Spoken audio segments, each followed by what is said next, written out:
Matendo ya Mitume 1:8 maandiko inasema ya kwamba lakini mtapokea nguvu akisha kuwajalia juu yenu Roho Mtakatifu, nanyi mtakuwa mashahidi wangu katika Yerusalemu na katika Uyahudi wote na Samaria na hata mwisho wa nchi. Bwana Yesu asifiwe.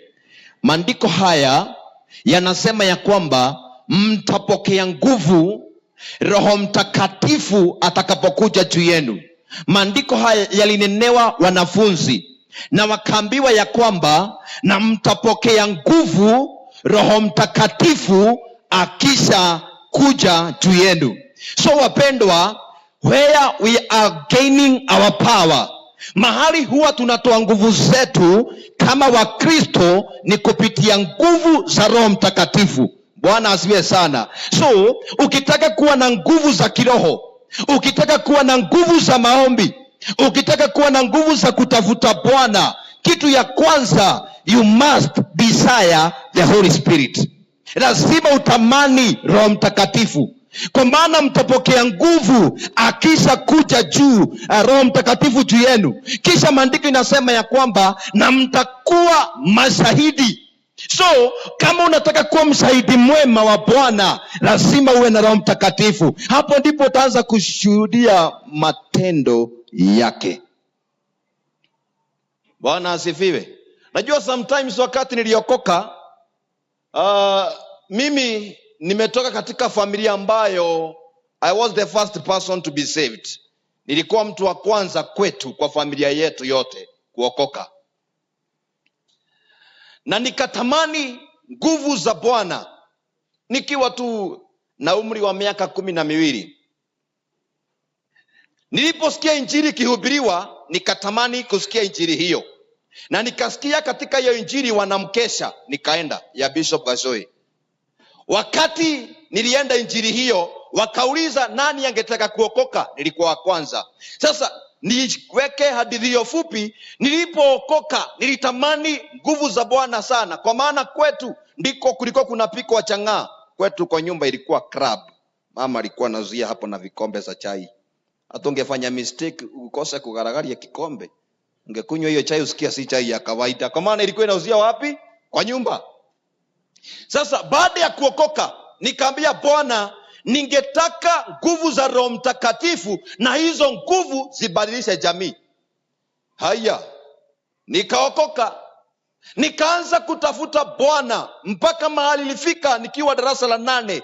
Usiku moja nikaingia kwa kichaka usiku mzima, nikaomba kutoka saa 2 za asubuhi mpaka saa 10 za asubuhi. Nikaenda nyumbani nikiwa nakaa umande.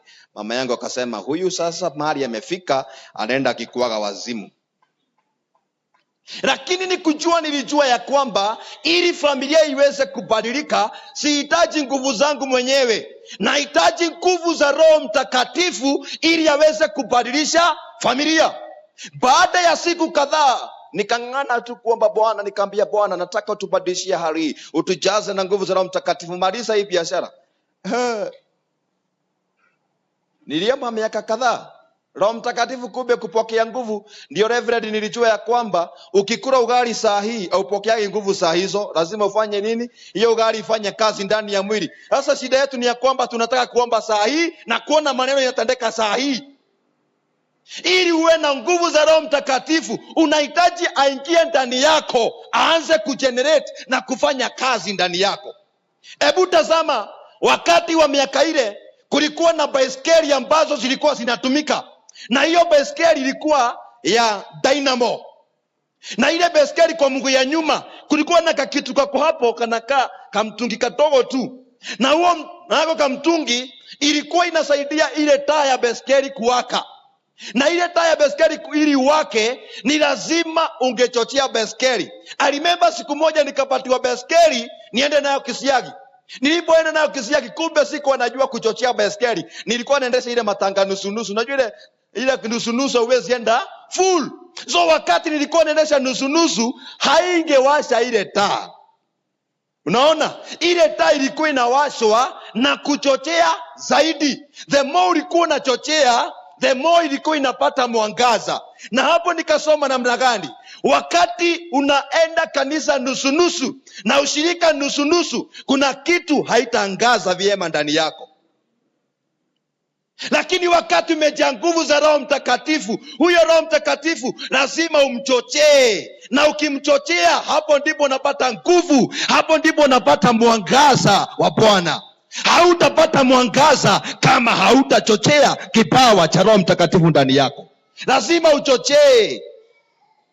Hii maneno ya kukua nusu tunawacha kwa sababu kumenyesha masaa ya ushirika. Wengine wanatokaga nje ya mlango, hata atoagi mwili nje, anatoaga tu mkono nje. Akisikia mkono imekuwa baridi, hiyo ushirika ataenda. Kwa sababu gani? Kuna kitu cha kuwa complete. Mwingine anaamka asubuhi, anasikia ile baridi iko, analala, anasema imagine una compete na blanketi mpaka pale chini kwa sababu ya vile umeweka break. Kumetoboka kwa blanketi, imetoboka pale chini. Hapa kichwa vile umeweka stand, hapa juu ya blanketi umetoboa. Lakini wakati utapokea nguvu, kisema ni kuamuka, hakuna kitu kinaweza kuzuia.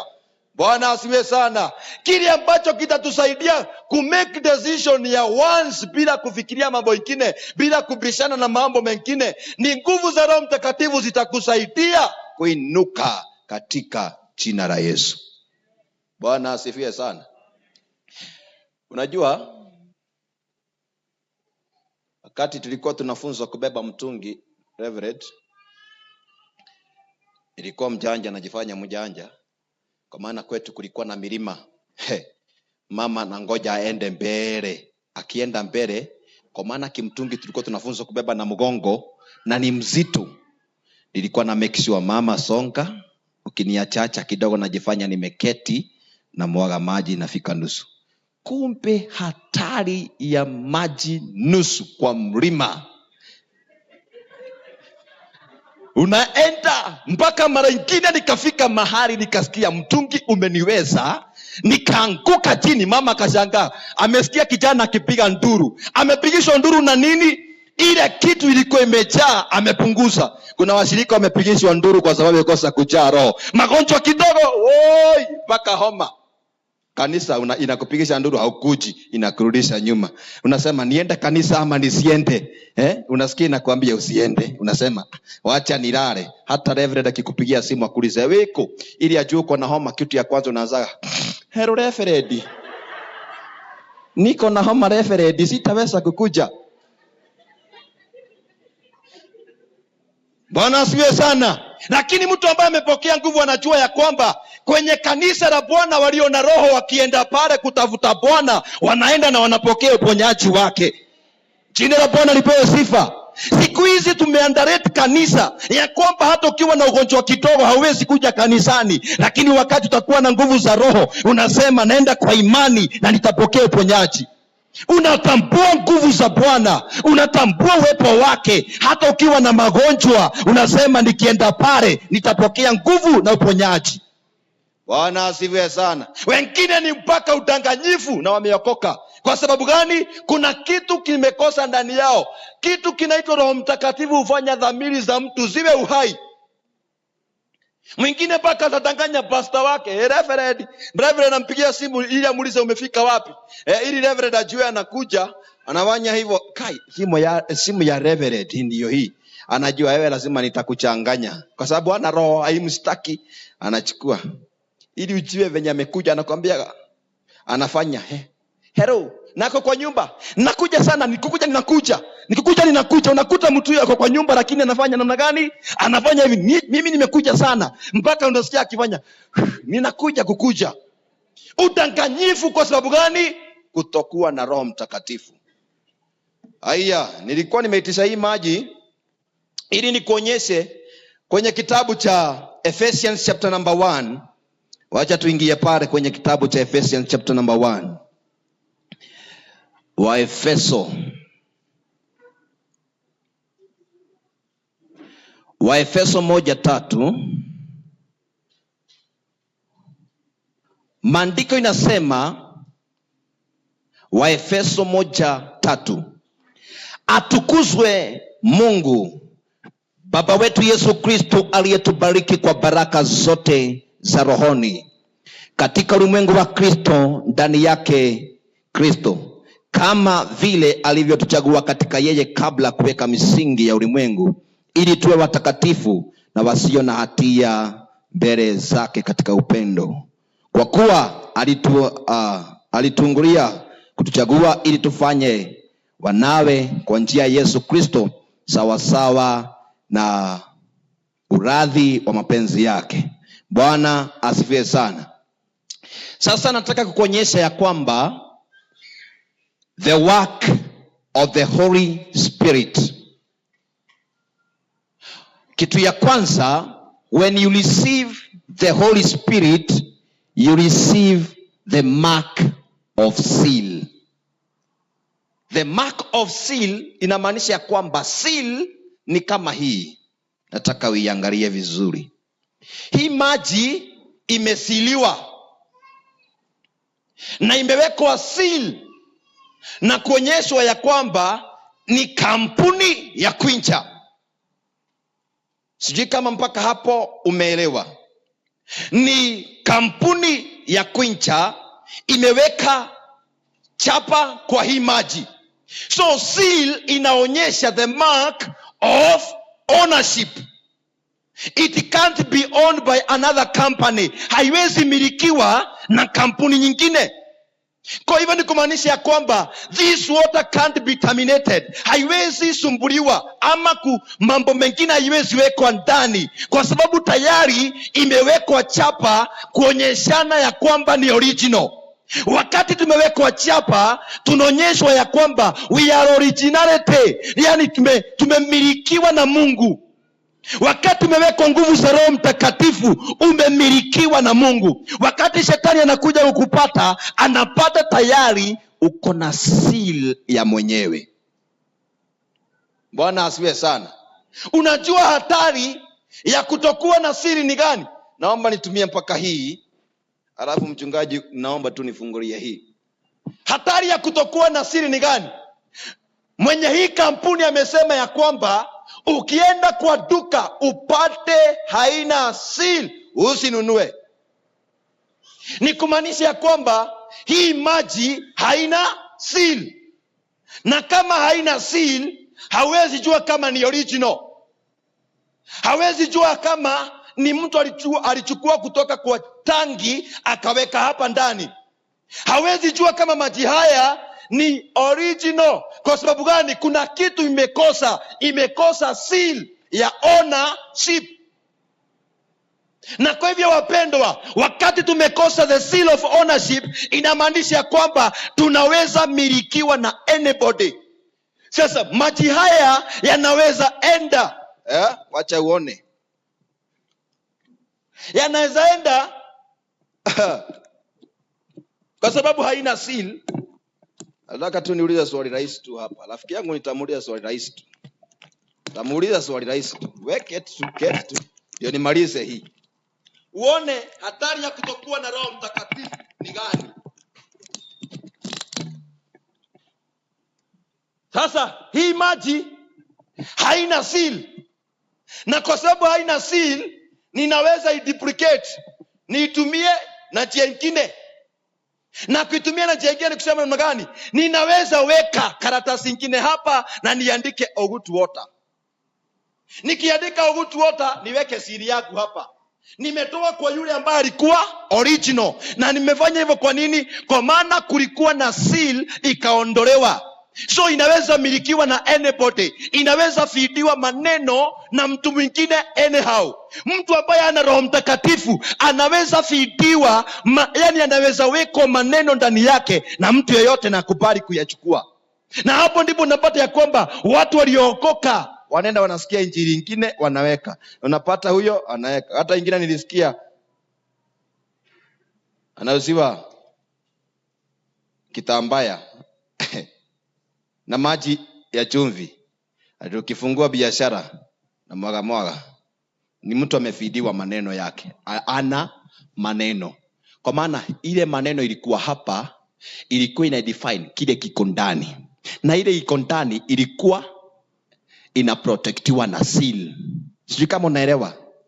ile maneno ilikuwa hapa, ilikuwa ina define ni nini kiko hapa ndani, na kile kiko hapa ndani kilikuwa kina protectiwa na seal. Now what is the seal? It is the Holy Spirit. Hii ni nini? Maneno ni the word of God, ina define wewe ni nani ndani yako. Sasa nikiuliza, acha niulize pande hii, imagine ya kampuni gani? Ukweli haujui. Watasema tumeambiana. Hii ni ya kampuni gani? Haijulikani. Kwa nini? Ukipata kwa duka utanunua. Kwa nini? Na ni safi. Uji imetoka wapi? Sasa Mkristo ambaye hana seal, hana neno, kama huyo amekataa kununua, uko sure hata ukiomba Roho Mtakatifu Mungu ama ukiwa hivi, kuna mtu anaweza kubali kukutumia? Mungu atakutumiaje mtu ambaye hana neno, hana Roho Mtakatifu? Akotu anasemaga najua kuokoka ni roho ya mtu. Ni kamtakatifu ka Yesu, kamtakatifu. Nakaona kuokoka ni roho ya mtu, lakini hana neno. Mpaka akiwa na shida anasemaga Mungu anasaidiaga yule amejisaidia. Niambie ni wapi pameandika katika maandiko? Ni mtu ambaye ako kanisani ndio, lakini neno la Bwana na uwezo wa Roho Mtakatifu hana. Kwa hivyo ni kumaanisha kwamba sijui nitaweka wapi maji, nataka kuiweka mahali ndio niende nikieleza polepole. Hapa kuna watu wawili tofauti. Watu wawili tofauti na wako kanisani. Ndiyo, kuna yule akona chapa ya Roho Mtakatifu, akona seal ya Roho Mtakatifu, na kuna akona neno, na hii maneno yote iko hapa ina define huyu ametoka wapi. Nayo huyu hajulikani ako wapi.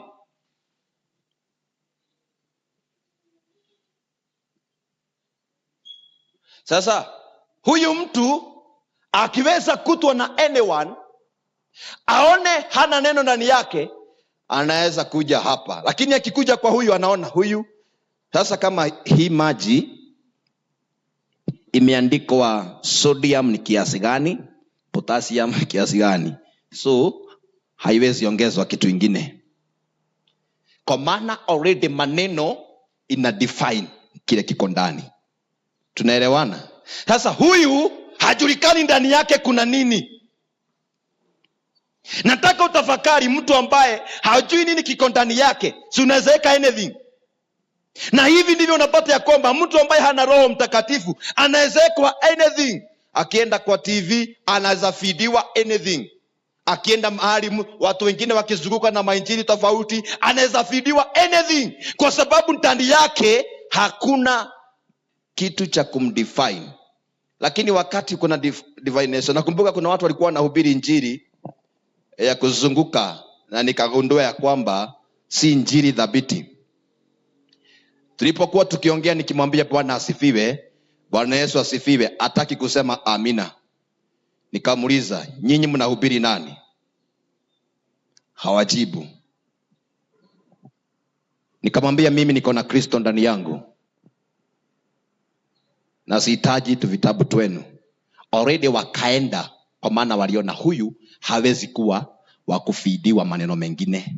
Bwana asiwe sana. Nataka sasa ndio niharakishe uone, ndio tuweze kuendelea pia na somo hili.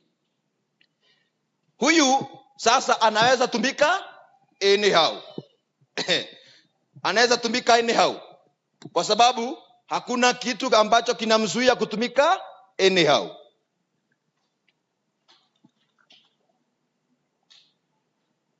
Sasa nataka uangalie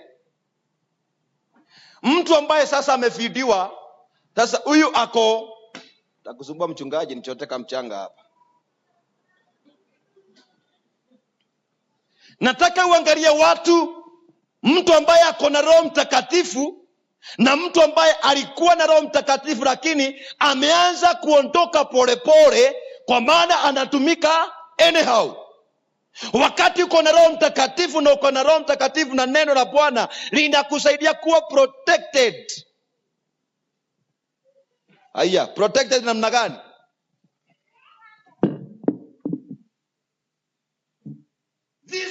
Hawa watu wawili, kuna mmoja ako hapa. Nataka umwagilie mchanga hapa mchungaji. Hapa tutahubiri na wewe leo. Hapa juu.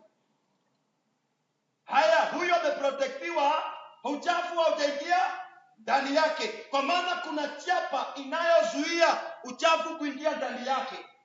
Naye huyu ako hivyo tu, weka uchafu. Uchafu inaingia ndani yake, weka yote, kwa maana sasa mtu ambaye ako open si anakubali kila kitu. Mtu ambaye ako open anakubali kila kitu kiingie ndani yake, na huyo ndiye ambaye anaambiwa haujaiva vizuri, anaiweka koroo inachafuka. Ya huyo anasema hata sitakuwa naipisha hiyo kanisa tena. Ni kwa sababu gani? Alikubali maneno haya yaliwekwa, kwa maana hana chapa ndani yake. Sasa huyo mtu anapokea kila uchafu ndani ya moyo wake. Unapata mtu ni wa kanisa lakini roho ilichafuka. Hata tukiimba ile wimbo ya geni ya moto ile salimia mtu aliye karibu na yeye, hawezi kusalimia, anajifanya kwa sababu mmoja karibu na yeye salimia. Kwa maana amepepanisha watu kanisani. Huyu mtu sasa kile ambacho wanafanya amechafuka, kwa maana hakuna huyu hakuchafuka, uchafu ukiingia ndani yake. Alisikia uchafu lakini haikupenya ndani yake, lakini huyu alisikia na ikapenya ndani yake, kwa maana hana siri ya Roho Mtakatifu. Ni kumaanisha kwamba watu hawa ni wawili tofauti. Huyu amepokea kila kitu, akaweka ndani, akaweka ndani, akaweka ndani, akaweka ndani. You normally produce what is inside you. Kwa maana hii maji ina produce kile kiko ndani. Nataka uangalie watu wawili ambao wako hapa. Sasa huyu mtu akichafuka hivyo, kile ambacho wanafanya, hasa nataka nipe mtu maji haya kunywe. Nani tutakuwa marafiki? Wameanza kukulenga maneno. Nani atakubali kuwa marafiki hapa? Lakini kwa sababu Roho kunywa itakualikia. Hapo kunywa maji. Sasa yeye anakataa mpaka na kapitoleta. Pengine mzee anaweza nihurumia sema acha kunywa ndio maneno yalise basi.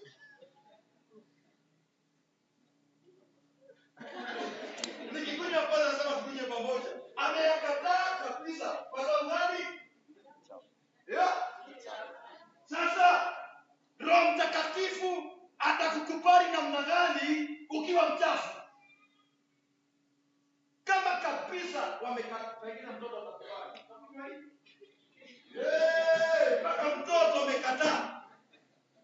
Mmefanya hapana. Kwa sababu gani? Kuna uchafu. Roho Mtakatifu ili afanye kazi ndani yako lazima uwe safi. It is not a request, you must be sanctified. Lazima uwe msafi. Roho Mtakatifu akutumia. Imagine kama inakataliwa na mpaka mtoto. Imagine ukiwa mbele za Bwana ukikaruka akili Bwana anaona mtu anaruka na kai. Yaani Mungu anaona kabisa kwa kanisani, lakini anapokuangalia mtu ambaye anaimba kanisani, mtu ambaye anafagia kanisani, mtu ambaye anaenda ushiriki, anaona hivi. Ndipo unashaka, mbona naomba Bwana nijaze akujaze? Pengine ulikataa kujisafisha. Kwa maana umekataa kunywa, naomba nimwage maji haya pale, alafu niende chupa hiyo. Lazima uondoe kile kichafu kilicho ndani yako. Bwana asifiwe sana. So, nataka kuonyesha kile ambacho kinakusaidia siri na kusaidia kuwa umeoniwa. You are owned by God. You can't be owned by another person. Umemilikiwa na Mungu, huwezi milikiwa na mtu mwingine. Sasa angalia, kuna mtu ameenda hasara wewe na kuna mtu ambaye amelipeni start.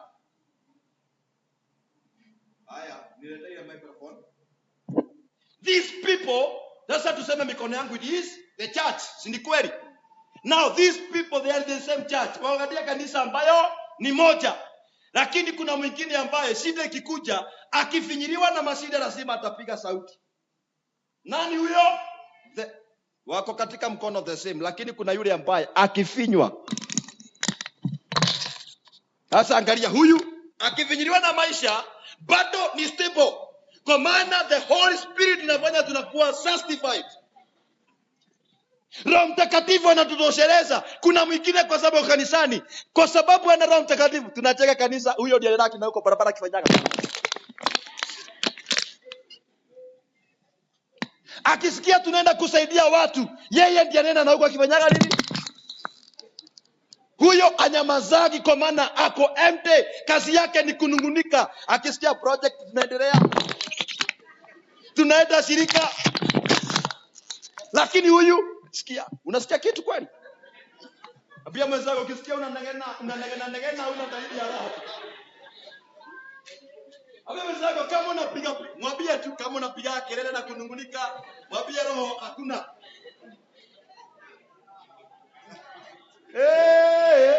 Kama unapiga makelele wakati kuna miradi ya kanisa, wakati mnaenda kuona mgonjwa, kazi yako ni kunungunika, inamaanisha nasikia tunaenda kusaidia mgonjwa, tunaenda kufanya project, tunaenda kufanya kazi ya injili. Sasa huyo mtu baada ya siku chache, nataka muangalie, huyu hawezi simama imara.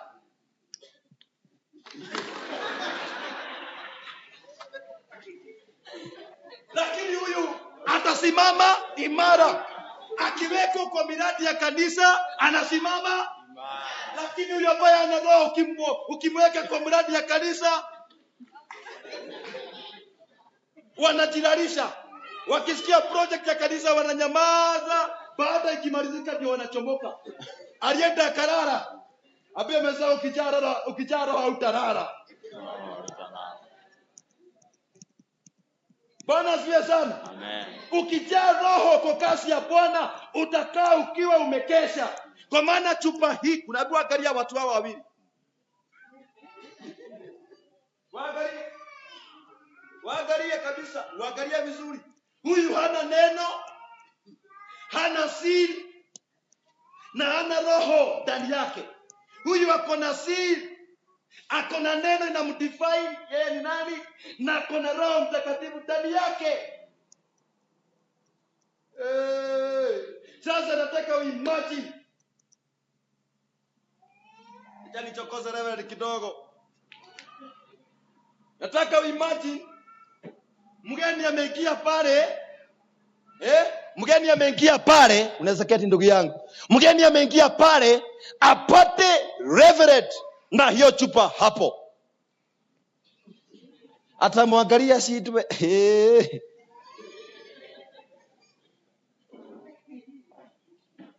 Bwana asifiwe. Mgeni hajui Reverend, hajaimuona.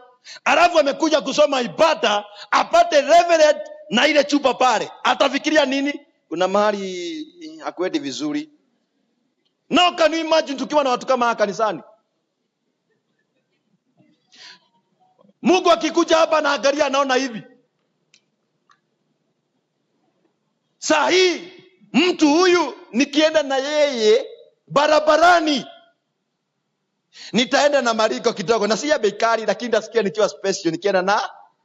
Lakini huyu imagine nikienda kwa barabara hivi, nikiwa na suti tu hivyo, na huyu ashuke kwa gari nayo akuwa ameshika hivi, ameshuka kwa gari. Umuone ameshuka kwa gari nayo hivi. Hata kikwambia Bwana asifiwe, hautamweza kumwangalia uso, utakuwa unaangalia mkono. Kwa maana unaona kuna kitu ambacho ako nayo sio kizuri. Can you imagine tukiwa kanisani ukiwa hivi? Mungu anaona watu ambao hawana Roho Mtakatifu ndani yao. Maneno ambayo alikuwa nayo imenyakuliwa, seal imenyakuliwa. Hii hata nikiwa mtu mkubwa hivyo, nikipata kwa barabara, kuna kale ka temptation na kanakujaga kwa kuipiga teke. Hawezi iacha tu na amani. Hata nikiwa pastor mkubwa hivyo, kuna kale karoho kataniambia piga hii kitu. Bwana asifiwe sana. Hata nikiwa pastor nasikia haka, nitaiwacha aje? Kitu yenye nitafanya nini? Nisikie moyo wangu umeridhika, lazima niigoke. Lakini nikipata kama iko barabara, siwezi igoka. Kila nitafanya kama ilikuwa na vumbi. Aya, kuna watu ambao wanaweza tupwa na watengwe wakiwa na Roho Mtakatifu. Bwana waone vile wamechafuliwa majina yao. Bwana achukue, wapanguze na maisha yao ya kiroho iendelee. Lakini kuna mwingine ataonekana ambie wewe otoka, wewe otoka. Imagine sometimes tunapigwa ovyo ovyo. Kwa sababu gani? Tunaondolewa kwa sababu sisi hatujafikania. Naomba tu nisaidie, hiyo nimetuma. Huyu anahangaishako sana. Unaona venye alitolewa nje akapeleko. Kuna mtu ako hivyo kanisani, kazi yake ni kuhangaishwa na Shetani. Roho Mtakatifu anafanya tunakuwa stable. Kwa maana huyu ako stable. Lakini huyu hata ukijaribu kupepelesa. Kupepelesa. Unaona sasa kupepelesa. Ukigusa tu kidogo. Na huyu. Ukigusa tu kidogo, huyu hawezi kuwa na shida. Si ni sawa? Si unaona? Hawezi kuwa na shida. Lakini huyu, wacha tujaribu kupepelesa. Kugusa tu kidogo tu huyu. Kuna watu wa kanisani lakini wakiguswa kidogo, shirika ine hata kuja.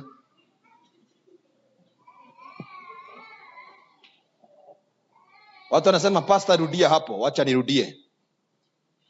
Kuna mtu akiambiwa leo wacha dhambi, hiyo njia unaenda sio nzuri,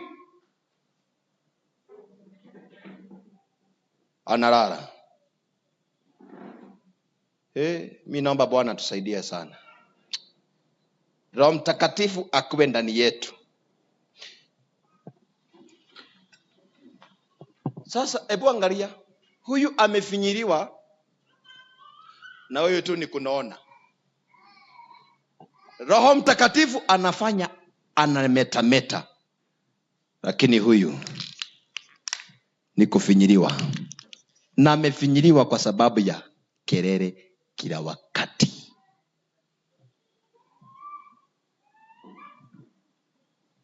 Hakuna neno ndani yake, na hiyo ina apply hata kanisani tu. Na apply hata kanisani. Unapata mtu kanisani ameokoka. Sasa hii sasa sijui huyu sasa sijui. Tapaguza tu. Huyu si unaona sasa ako karibu kujaa kwa tone ngapi? Anajazwa na tone kidogo mpaka zingine. Angalia ile refu iko hapa na waangalie huyu. Sasa huyu amejaa. Na huyu ni anaweza imba hata naomba msamaha nikitumia kizambo mbaya. Sasa huyu anaweza tumiwa kidogo tu ajae roho. Kidogo tu. Si unaona amejaa. Na anajaga wakati amefinyiliwa. Kuna mtu hapa mpaka kwake kuharibike ndio atakuja hapa kanisa bio na ndio atatoka akiwa amejaa roho. Lakini akikula ashibe ana relax. Roho inateremka. Kuna mtu Mungu ameweka mtoto mmoja kwako wa kukuchunaga kila siku ndio roho asipotee. Kuna mtu aelewi? Kuna mtoto mmoja amewekwa kwako wa kukufinyaga ndio roho ajae. Kwa maana ukikaa comfort zone unasikia mtoto amekunywa pombe. Woi kai. Roho anajaa, anasema uko sawa. Akiona umetulia, unarudi chini. Ukiendaenda kidogo najua lazima nifanye kitu. Mzee hiyo siku anakuja kiwa mbaya. Hapo ndipo nakimbia kanisani kwa Roho Mtakatifu anajaa. Haukuangi stable kwa sababu hauna seal ndani yako. Ndio kuna karoho kalibaki na unaonaga kalibaki, kwa maana wakati uko na shida ukiomba unasikia umedhioma, lakini wacha ukule ushibe.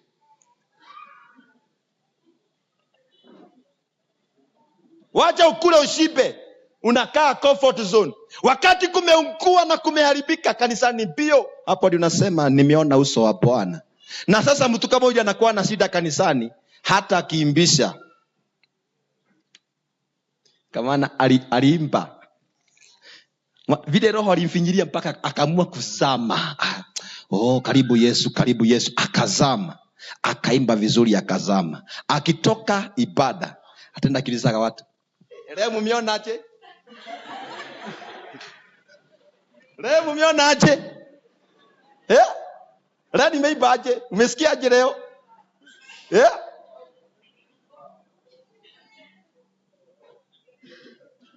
Na huyu ndiye ambaye anaweza kuja kanisani. Nitaitafia tu na mtu wa kamera kidogo. Anaweza kaa kanisani na aseme wacha leo niketi nione wanaweza imbaje kama si yuko. Wacha nikwambie hiyo siku mpaka shosho ataimba kanisa ijae roho.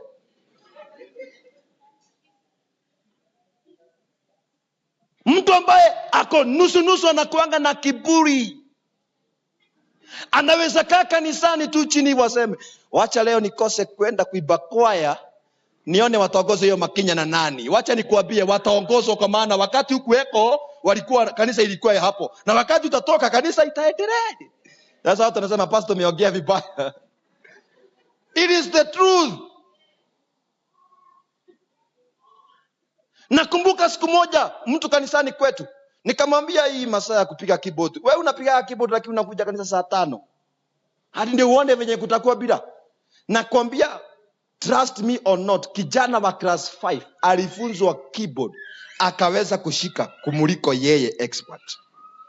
Mpaka waleo hako hapo, mpaka kwa drum set kijana saizi hii. Nataka kuambia namna hii, Bwana ako tayari kutumia watu watakaponyenyekea. Bwana ako tayari kujaza watu watakaponyenyekea mbele zake.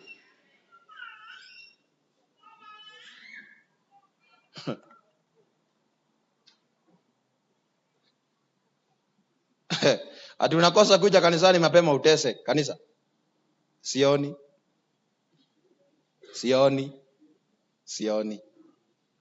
Unakosa kutokea kanisani kwa kwaya uumize mtu fulani. Sioni.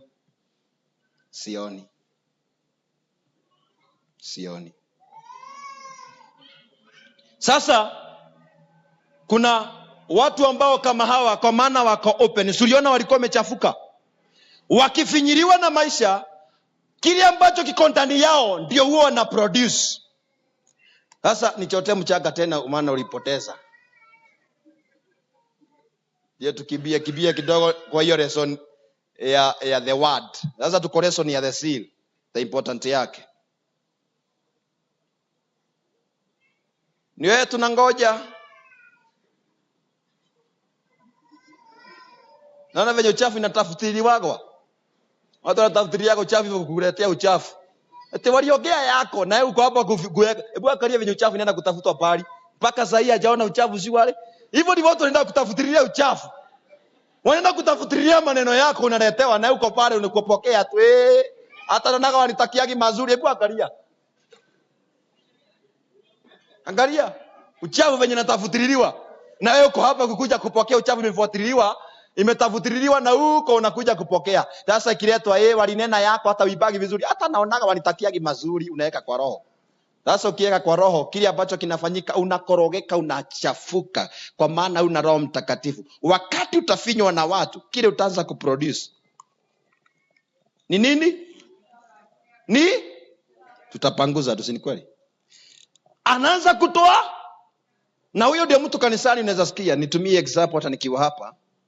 Unaweza sikia mshirika kanisani umemkasirisha, anasema we niguze tena. Mtu akaenda shetani zake wake, muone kana ngoma siago wake ni huyu. Kuna mtu unaweza mkasirisha akuite nugu mpaka yeye mwenyewe astuke, kwa maana ni nugu zimejaa ndani yake. Hii ikakosa space, ikasukumwa, ikachomoka bahati mbaya.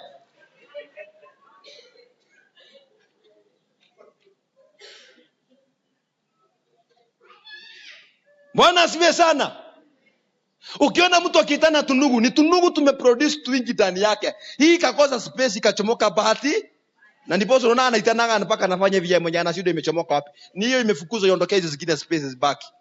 So huo una produce kile ambacho kiko ndani yako. Mimi naomba tujae Roho Mtakatifu. Hata ukiwa na hasira, upatwe na magonjwa, unasema najua Bwana ananijali, ananipangia mawazo mazuri. Unachipuka neno ndani yako.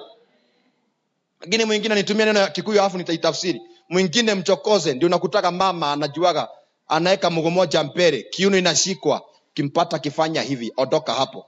Kwa maana ile maneno atakurusha. Daugo, mundu nikale na ngoma siago wake. Hutia rigi. Niguse tena, uone kwenye pepo zako zimefika. Uko na pepo na already umeokoka. Mtu anasema mtu akae na mapepo za kwake, na ukiniguza tena utajua kwenye pepo zako zimefika. Wapendwa, tujae Roho Mtakatifu. Hata ukiwa umekasirishwa na produce mambo mazuri ndani yako. Ilisokeza, unaweza keti. So wapendwa, tunahitaji kuwa na nguvu za Roho Mtakatifu ambaye atatuzingira kwa mabaya yote. Huyu Roho Mtakatifu atafanya tukuwe stable. Hata ukiwa na mashida, ndio wakati unakaa ukiwa tajiri.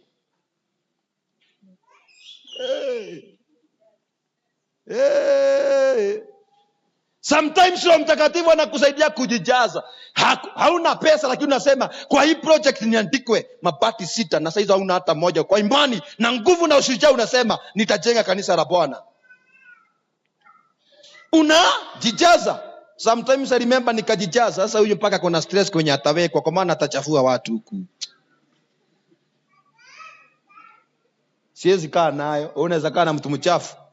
Sasa utataka Mungu akae na wewe na Mungu atusaidie. Zile dhambi tumeficha tuzitubu, Roho atujaze na tutawale. Kwa maana unaweza kuwa na kipawa lakini una uchafu. Sasa kipawa ndio inakuficha. Utafika hapo. Nasema namna gani? Roho Mtakatifu atusaidie wapendwa. Kwa maana maandiko yamesema ya kwamba anakuwa chapa kwetu. Lazima ukuwe sasa na neno la Bwana ndani yako. Kitabu cha Mathayo 4 mstari wa 1. Yesu Kristo wakati alitoka mlimani kujifunga, maandiko inasema ya kwamba akachukuliwa na Roho akapelekwa nyikani ili akajaribiwe. Matthew 4:1 mpaka mstari wake wa 10 utasoma pale. Na wakati alienda kujaribiwa, pale ndipo na ambapo alikuwa anamwambia shetani, na pameandikwa. Neno hilo lilikuwa ndani yake, kwa maana Roho Mtakatifu alimwezesha ku overcome all kind of temptations. Roho Mtakatifu alimsaidia ku overcome temptation zote. Lakini hapa tunashindwa ku overcome temptation kwa sababu hatuna neno ndani yetu. Temptation namba gani? For example, unaona venye uchafu inashughulikiwa. Uchafu inashughulikiwa itakikani kanisani. Na hivyo ndivyo tunafaa kufanya. Shughulikiwe. Abia mezako shughulikia roho yako leo. Nimekuonyesha Yesu Kristo aliweza ku overcome temptations za shetani, na akaambiwa ya kwamba badilisha jiwe hili liwe mkate. Akasema sio mkate, wadumisha mtu hai. Lakini wengine wakose tu, wanaambiwa na hapa iko mtu anakuja, si lazima wende ushirika. Kuna mtu anakuja, asante. Hizo ni mali zangu, tafadhali zikae hapo. God bless you. Sasa kuna mtu ambaye temptation ya kwanza ambayo shetani ameleta Kenya ni tumbo. Na ndiposa akamwazia Yesu nayo aone kama ataovercome. Lakini Yesu aliweza kuovercome kwa maana alikuwa na neno na Roho Mtakatifu ndani yake. Hauhitajikani kuwa tu na neno, unahitajikana mpaka na Roho na neno ziandamane. Yesu alikuwa anamwambia imeandikwa. Lakini hapa kuna mtu anazaambiwa iko mwanasiasa anapita na hapa anapeana 200, wacha kwenda ushirika kwa sababu ya tumbo. Temptation, unaangushwa namna hiyo. Si watatokea, mtaanza kuwaona. Na wana time masaa ushirika hapo karibu na kwako. Unasikia mwanasiasa na anawacha 100 ngapi? 200. Unakuta mtu anasema nimeona za unga gani? That's temptation. Bwana asiwe sana. Roho Mtakatifu anatusaidia kuondokea temptation, majaribu. Hata ukiambiwa nini unamwambia pameandikwa. Lakini pataandikwaje kama hauna Roho Mtakatifu anayekusaidia kusoma neno la Mungu? Apart from John 3:16 na Luka 2:50, tumebakisha ngapi? Umebakisha ngapi? Lakini uliza mtu TV ile kipindi imefika wapi? Hata kueleza paka venye ilianza na kwenye imefika na kwenye itaenda. Lakini neno la Bwana ukimuuliza Sunday mlisoma aje? Pastor alitusomea neno. Neno gani? Hiyo neno ilitubariki. Hiyo neno ilitujaza. Neno gani? Hiyo neno la Mungu lilituguza. Neno gani? Neno lilikuwa nzuri. Ukimuuliza verse gani? Hiyo verse nakwambia ilitubariki. Yaani mtu huyo hawezi kuambia the specific verse. Lakini mambo ya ulimwengu anakueleza na laini. Bwana kujaza na Roho Mtakatifu tuyashike na kuyaelewa maneno. Wakati Yesu Kristo Mathayo 28, wakati Yesu Kristo Mathayo 28:20, wakati Yesu Kristo aliwaita wanafunzi, aliwapatia mamlaka, akawaambia nendeni mkawafanye mataifa na mwafunze kuyashika niliyowaagiza. So kushika neno la Bwana unahitaji Roho Mtakatifu. Bwana asifiwe sana. Tunahitaji Roho Mtakatifu atusaidie kuyashika maagizo ya neno lake. Auliza mwenzako, nakumbuka kwenye mhubiri sana. Kiona muulizani anajaribu kugrab kwa wastani.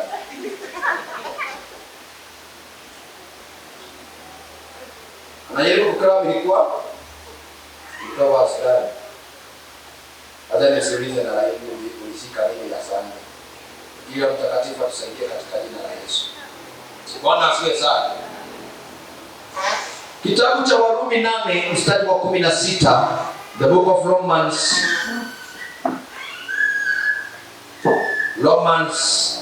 8.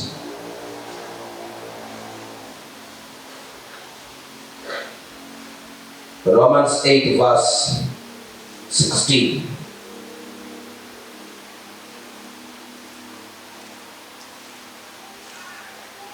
Warumi 8 mstari wa 16. Roho mwenyewe hushuhudia pamoja na roho zetu ya kuwa sisi tu watoto wa Mungu. Roho Mtakatifu mwenyewe na hushuhudia pamoja na roho zetu na kuwa sisi tu watoto wa Mungu.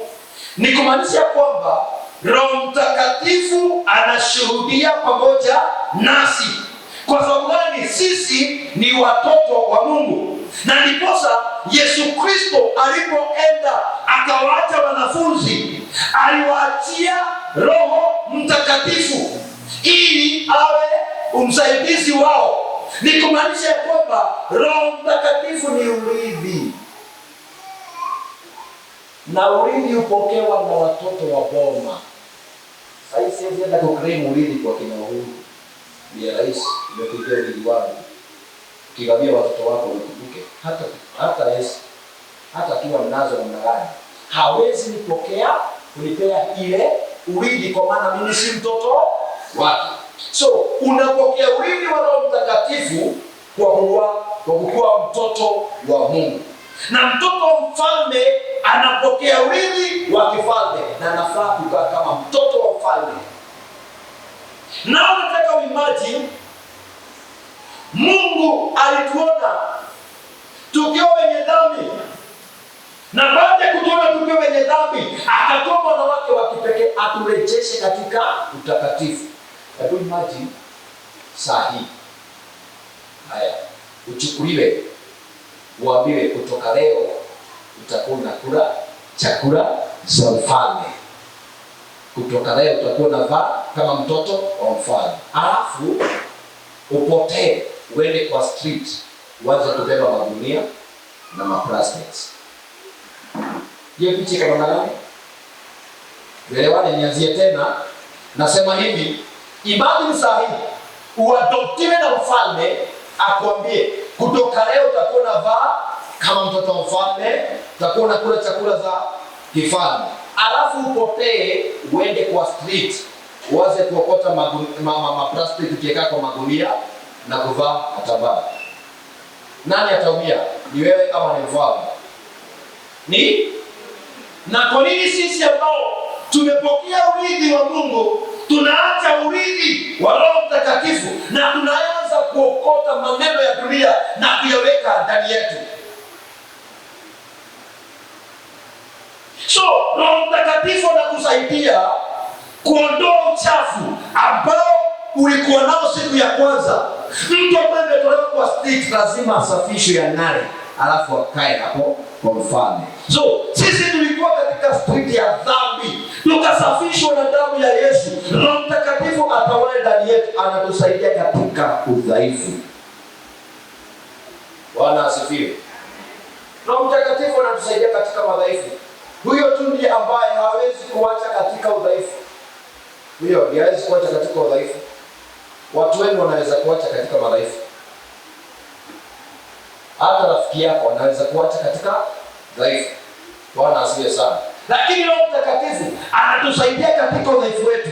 Hata ukiwa na udhaifu, najua kuna mtu hata pengine huwa na time kiimba. Kwa maana ulikosea siku ya kwanza ukaenda offbeat. Anakongojea tu hivi wende ingine. Kwa maana anajua udhaifu wako. Lakini Roho Mtakatifu anakuja kuziba lile pengo ya udhaifu wako. Lakini wanadamu ni kuanika udhaifu wako. So Roho Mtakatifu anakusaidia. He normally help us in our weakness. Hata nikiimba kwaya leo niende hivi, watu wakienda pande hii, Roho Mtakatifu atanisaidia kuyaelewa. Lakini wanadamu watanitekelea na kwanza kunisupport. Wataanza kuondoa uso kwa wale wengine, waanze kuangalia mimi mwenye ninakosea. Kwa maana wanadamu wanajua kuangalia madhaifu. Bwana asifiwe sana. Kila mtu ana udhaifu wake. Lakini Roho Mtakatifu anafanya nini? Anatusaidia. Mimi naomba siku ile wapendwa, Roho Mtakatifu atusaidie katika udhaifu wetu kwa jina la Yesu Kristo. Mahali tuko na udhaifu, mahali ambapo tuna uchafu, Roho Mtakatifu atusaidie kuwa wasafi katika jina la Yesu Kristo. Naomba nifikishe hapo, tusimame tuabudu Bwana. Tuambie Bwana utusafishe katika jina la Yesu. Mahali ambapo nimekuwa mchafu, shakayanda baradikia, unisaidie kuwa msafi. Sanctify yourself before Lord. In the name of Jesus. Naomba niweke beat kisha praise and worship waweze kunisaidia. Tuabudu Bwana, tusafishe, atutawale kwa jina la Yesu Kristo.